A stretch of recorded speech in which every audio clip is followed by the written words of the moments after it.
La culture de fraises ne prospère pas en Afrique. La culture de pommes de France ne prospère pas en Afrique. Aujourd'hui, la culture de tournesol ne prospère pas en Afrique. Ce que tu vois derrière moi, c'est le tournesol. Et j'en ai expérimenté 4 variétés ici à Yaoundé. Bon, déjà même qu'à l'ouest, l'année passée, je suis passé, j'avais produit assez de tournesol. Comment les Blancs ont-ils su? Qu'en nous informant que le tournesol ne produit pas en Afrique, on devrait croire. Pourtant, tout le monde connaît les différentes vertus de l'huile de tournesol. Cette plante est beaucoup cultivée pour son huile. Et je vais même aller beaucoup plus en profondeur dans cette vidéo pour que tu vois l'aspect business qui se cache derrière le tournesol. Avant réellement de commencer, j'ai une bonne nouvelle pour toi.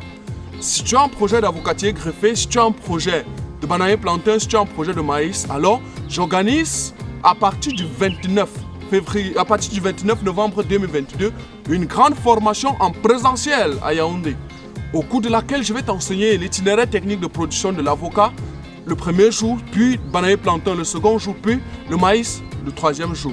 Et à la fin, nous allons visiter mon site de Mbalmayo pour que tu vois comment j'associe ces 3 cultures et j'explose avec le rendement. Attention, je te présenterai l'association agriculture et élevage que je fais en Mbalmayo pour être à ce niveau. Donc ce sera clairement un tourisme, un voyage agricole, un voyage d'études agricoles qui te sera utile. Tu nous contactes au numéro qui s'affiche au bas de l'écran pour pouvoir réserver ta place à cette formation que je tiendrai comme pilote. Revenons donc à la culture de tournesol. Quand longtemps on nous a menti que ça ne prospère pas en Afrique. Déjà, l'expérience que j'ai, c'est qu'en Afrique de l'Ouest, la culture de tournesol est déjà partie. Au Burkina Faso, il y a déjà des usines de transformation du tournesol en huile de tournesol. Et comment on dit et on n'arrive pas encore à produire? J'ai 2 enjeux à te présenter. Le premier enjeu de la culture de tournesol, comme tu vois, c'est l'enjeu apiculture. Donc, si vous êtes dans une région et si vous êtes apiculteur et vous ne réussissez pas à coloniser vos ruches, mon gars, la seule et unique façon de rentabiliser et d'optimiser ton apiculture, c'est de te lancer dans la culture de tournesol. Dans 2 semaines, je viendrai ici faire une vidéo et tu verras que des plantes pareilles ont déjà donné des fleurs. Et ces fleurs constituent la nourriture principale des abeilles. Tu peux donc comprendre qu'un objectif de production de la culture de tournesol peut être rien que pour orienter dans l'apiculture. Et c'est d'autant plus rentable, vous devez comprendre que l'apiculture est aujourd'hui un domaine par excellence. Et il faudrait que les gens se lancent. Et il faut que j'aille en profondeur pour que vous compreniez ce que je suis en train de dire. Les abeilles constituent en agriculture ce que nous appelons des agents pollinisateurs. Autrement dit, transportent le grain de pollen pour aller faire la fécondation. Retenez donc que si on n'a plus des abeilles, c'est parti pour que tout le monde meure. Et donc, l'urgence est donc dans la culture de tournesol sur cet aspect. Le deuxième aspect, c'est la production d'huile de tournesol. J'arrive à prouver avec des équations jusqu'ici qu'avec 3 kg de tournesol, on peut produire 1 litre de tournesol. Mon gars, sais-tu le rendement qu'on puisse avoir sur 1 hectare de tournesol? Bref, sais-tu le rendement que j'aurai sur cet espace que j'ai mis du tournesol? Alors, j'aurai 6 tonnes à l'hectare. Je ne vais pas faire sur 1 hectare parce que je suis encore en phase expérimentale. Je suis encore en train de vouloir déterminer l'itinéraire technique adéquat. La semaine passée, j'ai publié une vidéo où tu avais vu comment je traitais avec le digro parce que je suis en phase d'explosion du rendement. Alors, tu peux donc retenir que j'aurai 6 tonnes à l'hectare. Autrement dit, si je reste dans la transformation, j'aurai 2000 litres d'huile de tournesol à l'hectare. Mon gars, il faut que tu comprennes que l'huile de tournesol, le litre coûte en moyenne 10 000 francs sur le marché camerounais. Et l'huile de tournesol est recherchée et on ne retrouve pas. Donc, la bonne nouvelle que moi j'ai à t'apporter, c'est que si tu cultives le tournesol, alors il y a des machines d'à peu près 4 millions qui sont déjà même disponibles en Chine, en Turquie et autres, qu'on va pouvoir importer pour installer des usines agro-industrielles afin de produire l'huile de tournesol en Afrique. Et tu vas clairement comprendre, comme je te disais au Burkina Faso, que l'Afrique peut contrôler le monde d'ici 10 ans. Puisque la culture de tournesol, comme tu le sais, ne fait que 3 mois et entre en production.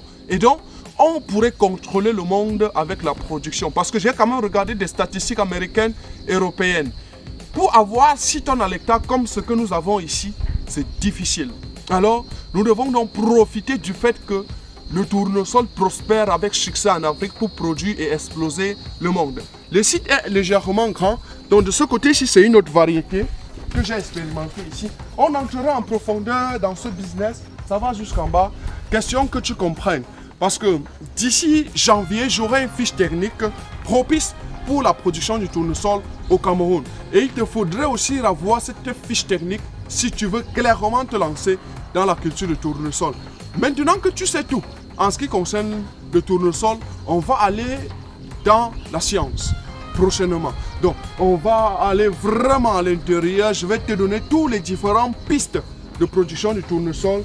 Et toi aussi, tu pourrais avoir une exploitation pareille. Je suis en phase de recherche parce que moi, je ne suis pas forcément producteur, mais je suis chercheur, je suis pilote, je suis accompagnateur, etc.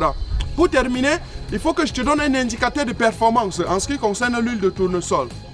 Alors, si vous prenez une cuillère à soupe d'à peu près 15 ml, disons, si vous prenez 15 ml d'huile de tournesol, alors ça va vous apporter jusqu'à 122 kcal.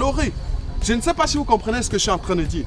C'est-à-dire que si vous consommez 15 ml d'huile de tournesol, en termes d'énergie que vous aurez, c'est autour de 122 kcal. Contrairement à beaucoup d'autres huiles, telles que l'huile d'arachide, qui ne peut pas vous apporter à la même quantité plus de 55 kJ, contrairement à l'huile d'avocat, qui semble être intéressante, qui peut vous apporter jusqu'à 75 kcal. Donc, tu peux comprendre que puisqu'on est en guerre de l'huile, on est en guerre contre la production de l'huile, je crois que le tournesol va répondre présent comme principale culture adéquate. Et le territoire français a compris ça. La France aujourd'hui étend sa production de tournesol. Question transformation. Côté consommation, c'est possible aussi. On peut consommer directement le tournesol en direct. Et j'ai discuté même avec un agriculteur arabien et il me faisait comprendre que chez eux, le merc de tournesol, la nourriture faite à base du tournesol est considérée comme un merc traditionnel. Donc on en consomme juste le week-end ou bien quand on a reçu un invité de haut niveau, de haute catégorie. Donc à peu près voilà ce que j'avais prévu pour cette vidéo. J'espère qu'elle a été hyper intéressante. Tu me donnes un like, tu commentes, tu partages à une personne qui aurait besoin de cette information et on se reprend à une autre vidéo.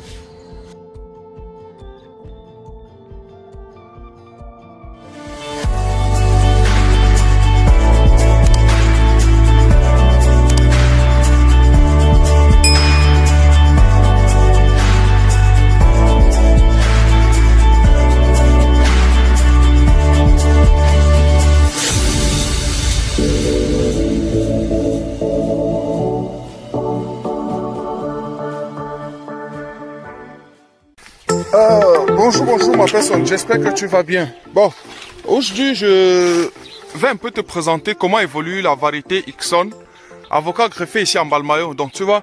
Et puis autre chose, c'est que je te présenterai aussi la pépinière que